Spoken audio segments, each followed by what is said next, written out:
আরে একটা কথা শোনো। কি কথা রমজান ভাই বলেন। আরে না আরে কিছু বলতাম না, আজান তো দিছে, তাই চলো নামাজটা পড়তে যাই। না ভাই আমি এখন নামাজে যাবো না, আমার একটু কাজ আছে, কাজে যাইতেছি। ও তোমার তো কাজ আছে, যার কারণে তুমি নামাজ পড়তে যেতে পারবে না। আচ্ছা একটা কাজ করো, আমার কাছে 500 টাকা আছে, এটা নাও, এটা তুমি কিছু খাইও। হায় রে মানুষ।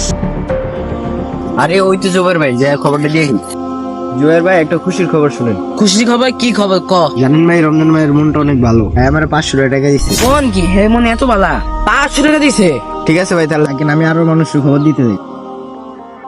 আরে আশরাফুল পিয়া না, আমি তো তোর খুঁজতাছি। আরে খুঁজতাছস, আমার দিয়ে তোর পিয়ের দরকার। আরে বেটা জানোস রমজান ভাইয়ের মনটা না অনেক ভালা, হ্যাঁ আমার 500 টাকা দিচ্ছে।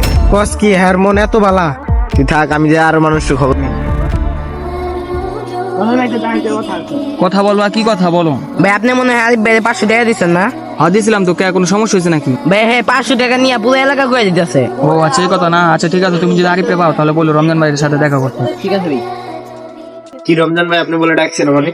হ্যাঁ আমি তোমার ডাকছি একটা কথা বলার জন্য। কি কথা ভাই বলেন। শোনো, আমি তোমার 500 টাকা দিছি, আর আমার ডাক শোনা মতো তুমি দৌড়ায় আমার কিছু দায়িত্ব করছো, তাই না?